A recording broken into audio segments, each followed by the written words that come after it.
Hello বন্ধুরা, welcome to কৌশানিস kitchen again. চলুন আজকে শিখে নিই বিয়ে বাড়ি স্টাইলের ফুলকো ফুলকো কড়াইশুঁটির কচুরি। কড়াইশুঁটি কচুরি বানানোর জন্য প্রথমে নিয়ে নিয়েছি কড়াইশুঁটি এবং তার জন্য মশলা হিসাবে আমরা নিয়ে নেব আদা এবং লঙ্কা পরিমাণ মতো। কড়াইশুঁটি এবং মশলাগুলো মিক্সারে পেস্ট করে নিয়ে কড়াই দিয়ে হালকা আঁচে নেড়ে চেড়ে পুরের জন্য ড্রাই করে রেডি করে নেব।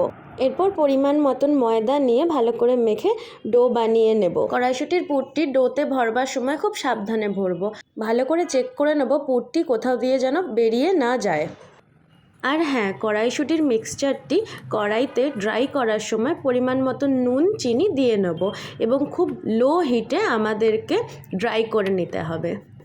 খেয়াল রাখবেন কচুরিটি বেলার সময় বেশি প্রেশার দেবেন না, অল্প পরিমাণে তেল দিয়ে ভালো করে বেলে নেবেন, তাতে করেই ফুলকো কচুরিটি তৈরি হবে। দেখুন কত সুন্দর ফুলকো ফুলকো কচুরি আমাদের রেডি হচ্ছে। আরও নানান ধরনের রেসিপি পেতে চ্যানেলটি একটু সাবস্ক্রাইব করে নেবেন। ব্যাস এভাবেই ফুলকো ফুলকো কচুরি ভেজে নিন এবং সাদা আলুর ঝোলের সাথে কড়াইশুঁটির কচুরি সার্ভ করুন।